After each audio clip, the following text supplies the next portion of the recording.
Going down in 2024. Welcome back to my channel. This is Patrice M. Foster. Have you ever, as a nurse, feel that if you take one of those certification courses, to be certified in med-surg or certified midwifery, certified psychiatric nurse or correction, that you might elevate yourself? Well, this is 2024. What are we going to do? I know a lot of you is trying to get out of the field, but some of us not ready to let go. So I have a solution for you. I don't know if it will work. But here's a solution that you may take to increase your salary. Stay tuned.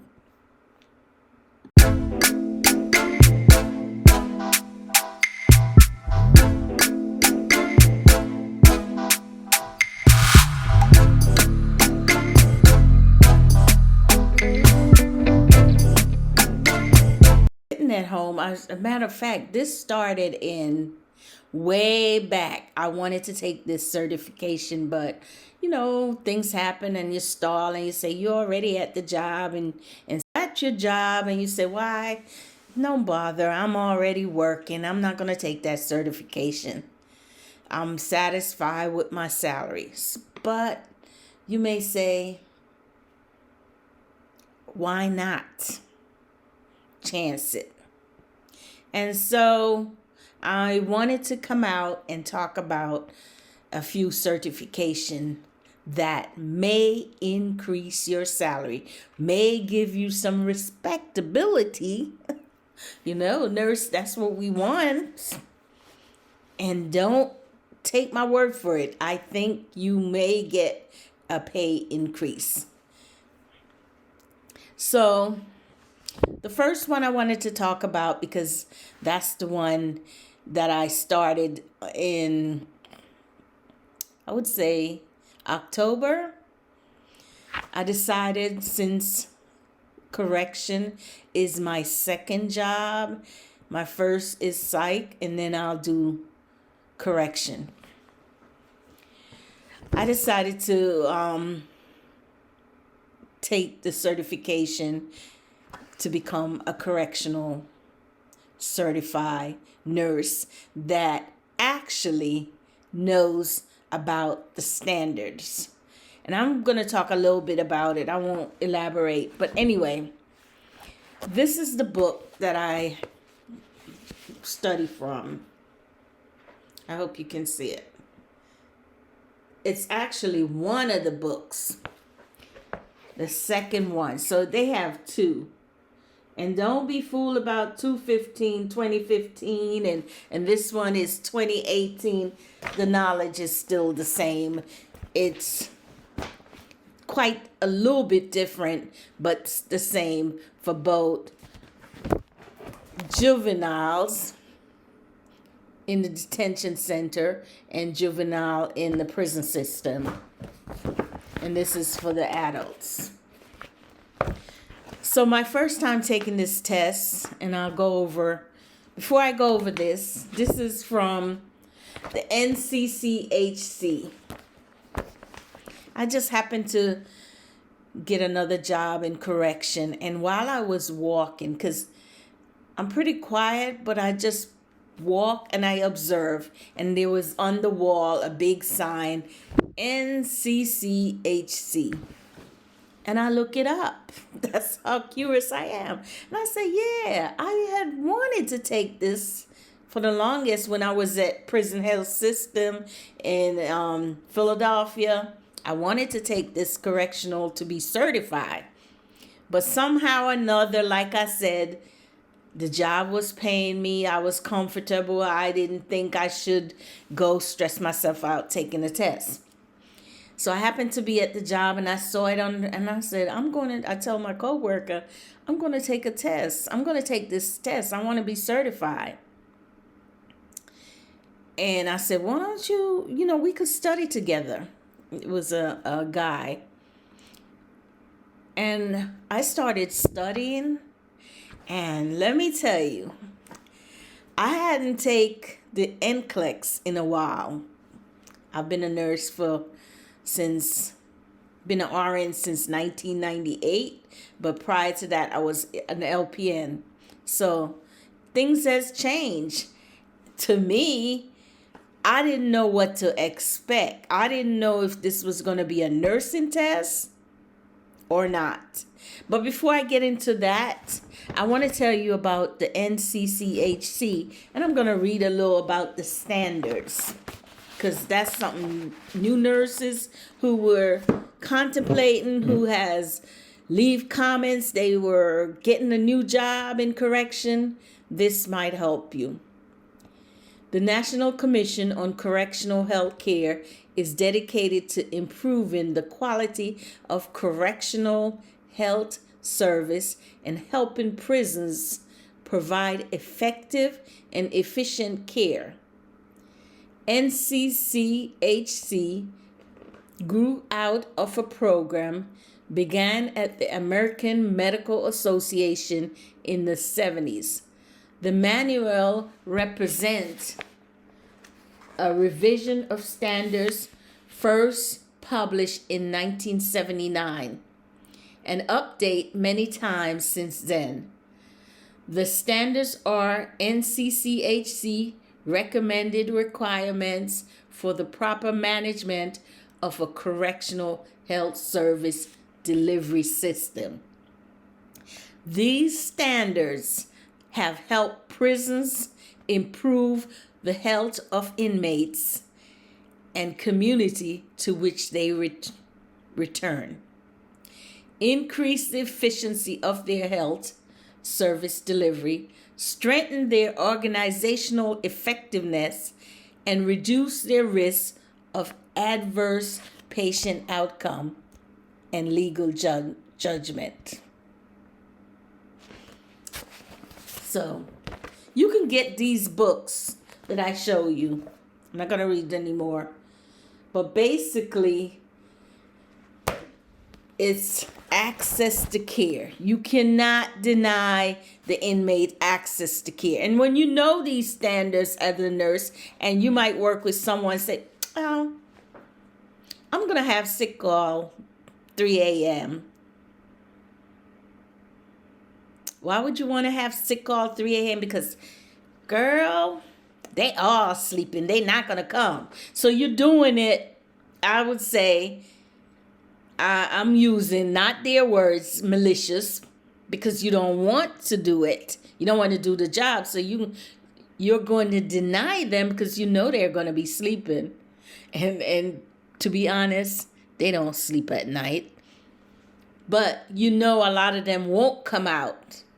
Or you might charge them, overcharge. Prison, jail might charge a fee. And some of the inmate may not be able to pay the fee. And that's not good. So you should read it, the standards. So I learned a lot the first time I took it. To be honest, I did not pass because I didn't really know what to study. I bought all these books in correction and I was reading. And then I said, I can't do this. I can't do this. And plus I was working nights. And so, work night, sleep day, it just didn't make sense to me. I want to talk about access to care. The first standards and access to care. Inmates have access to care for their serious medical, dental, and mental health needs. That's a big thing in corrections. That's a big thing that's going to be on the test. And what happened is, I think in 1976, a law passed, Estelle versus Gamble, established by the U.S. Supreme Court, that come up with inmate must has access to care to meet their needs, serious needs. You cannot deny them. And they know that. Believe me, they know that. No, so you can't punish the inmate for seeking care for health reason. You cannot assess in excessive fees. You cannot deter them. Oh, such, determine, oh, you need to come back. I'll do the appointment for next week. No, if you want to be seen and it's an emergency, you got to do it. You cannot hold sick call sick call may be held at 2 a.m., but the reason behind it, you may be saying, oh, they're not going to come out and they're going to be sleeping. They don't want to come out to see the doctor or the nurse. That's your thinking, and you might say it out loud, and that's not a good reason. Another thing that could affect this is understaffing, short staff. We know all that about. We know the history on that. It's something that cannot be an excuse. That's what I'm saying. Everybody knows all nursing facility we're short. So that's not an exception, and it cannot be an excuse. So that's the little tips on the NCCHC. So I'm still learning, even though I passed the test.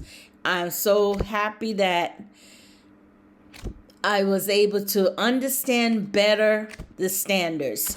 So I went the first time, and like I said, I didn't know what to expect. I took the test at a facility, a testing site. And I had all these books. I even look at videos, and it's a pass-fail. So you don't really know the score. They'll immediately, maybe 2 days, 3 days, tell you, oh, I'll give you a letter, you didn't pass. And so when I got the letter that I did not pass, the email, I was a little discouraged. I was, disappointed, because I wanted to do it before January 1st. I think I sit for it around earlier, maybe October, November, something like that. I didn't pass.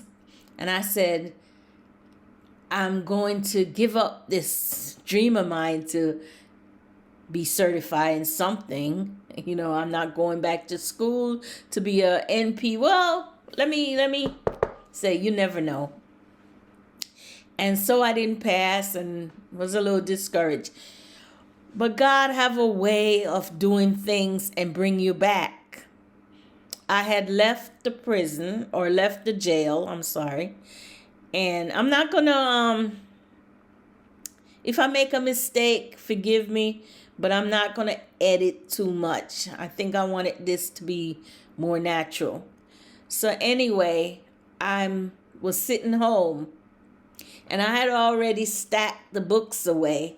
But the thing about NCCHC that I love, they kept encouraging me. Come on, with those emails, you can try, get back up. And even though I gave up, I told them I'm not going to give up, but I had already given up. What's the sense? I failed. And I'm not in correction right now, so the drive wasn't there anymore. And so I stacked the book away. So while I'm home, I don't have to work night shift. I'm very alert now. I'm rested. And so I was cleaning out my closet, and then the books fell out. And I said, you know what? I'm going to chance it. And I think about a week, I went over the book. I still have the video, and I would listen to it at night. Just put the phone, even if I fell asleep. That's how I passed NCLEX to become an RN. I would listen to it when they had tape recorders in your, or CDs in your car. I had copy all my lectures that I passed down to my friends when they were going to take their NCLEX, and they all passed. And now we don't have tape recorder, so I have to figure out how to, the stack of tapes I have. I would like to review the nursing things, but it's old. I have to get something to, so that I could listen. So anyway, I listened to the video every night, and for a week, all I did was just read the book. I didn't really want to read it in the beginning, and that's probably why I failed. And I'm not ashamed to say I failed, because there was a reason. I think I was doing nights. I was tired. I didn't want to read the book. So I actually read the book when I was home, and I just highlight it and test myself in multiple choice questions. I'm hoping that's what I was getting, because I have a little more idea of how the test was. The test that I failed, it was multiple choice, but I felt it was in a way like nursing. I didn't expect that. So I came home and I was rested, and I just went through the book, and the video that I watched said the standards. The first, they tell you which one is 15% of the test, and I just went through and remember things like when I was at the correction, when they said that in the infirmary, a doctor or a nurse need to be there. A doctor is the one that admit the patient in the infirmary, and they need to have a nurse 24 hours. I remember those little things that my DON always said, the health service liaison. Always call this officer as the health service liaison. I remember those little things. It just kept coming back. Once I read it, I understand now that when they said things in intake, it just clicked in my mind. So actually read the book will help you. This book will help you to pass. This book, which is the juvenile, is slight difference, but not much. Just in a matter of in certain parts. So these two books helped me, but I didn't focus so much on the juvenile. I did it more on this book because it's basically the same, I would say. And also, I always read the back of the book with the definitions, because it has a lot of things that you may miss reading. But if you know, like, accreditation decision and what the definition of certain words, what does access to care means, that in a timely manner, a patient is seen by a qualified healthcare professional, is render a clinical judgment and receive care that is order. That's all in the back. If you might have read it, but you're still not clear about what access to care mean, it's all definition in the back. Clinical mortality. What is that? You read it, but you didn't understand. So you go in the back. Review is an assessment of the clinical care provided and the circumstances leading up to the death. So these are all things that I think help me.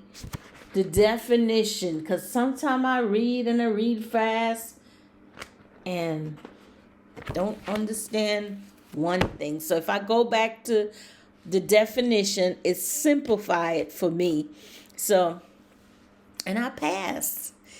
I went, but the thing about it is, I think it was December before Christmas, and I had to go into Atlanta, a long drive.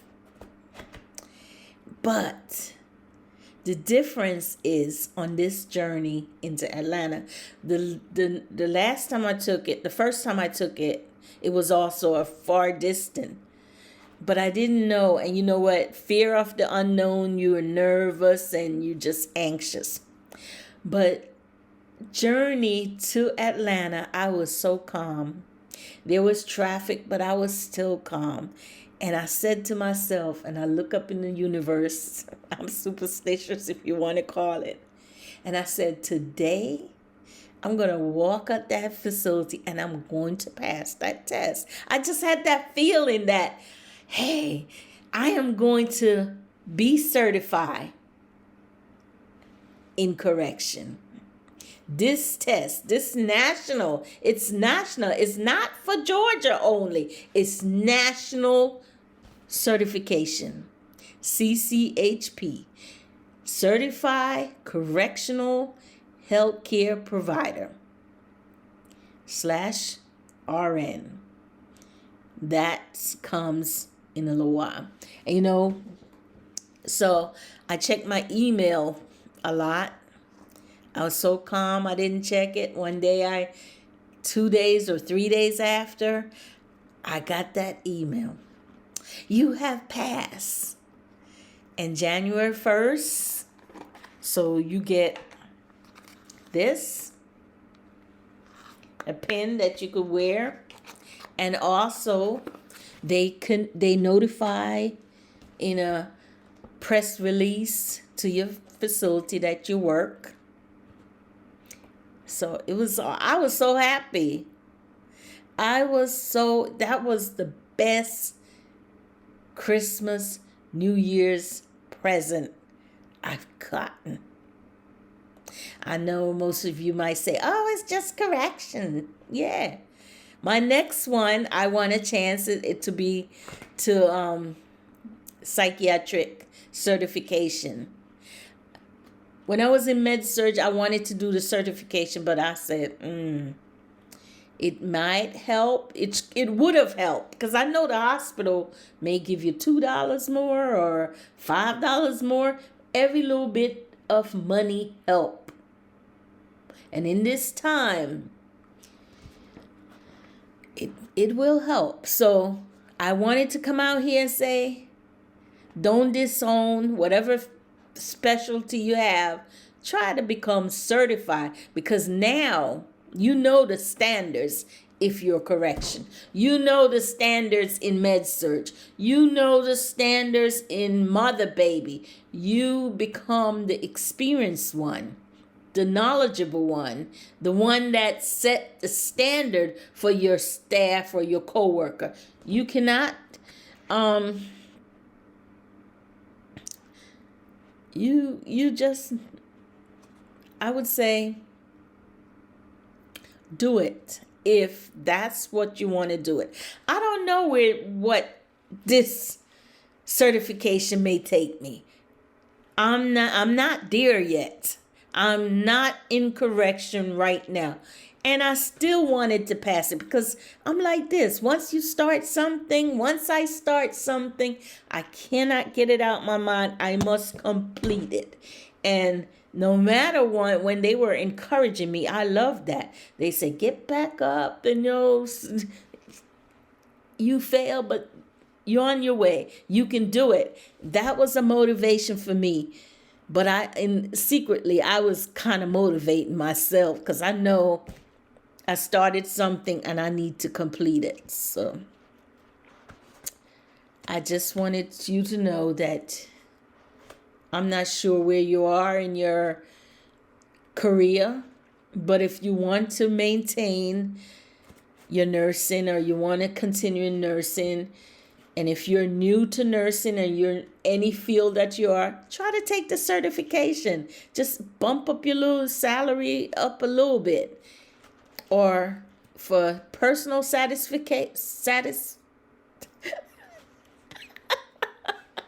personal satisfaction. Do it for you, not for anyone else. So I'm going to leave you now. Have a wonderful day and night in your state or your country. Thank you for stopping by. Don't forget, I'm so excited to give you this news that I forgot to ask you. Can you give me a like? Can you hit the notification button twice? See you.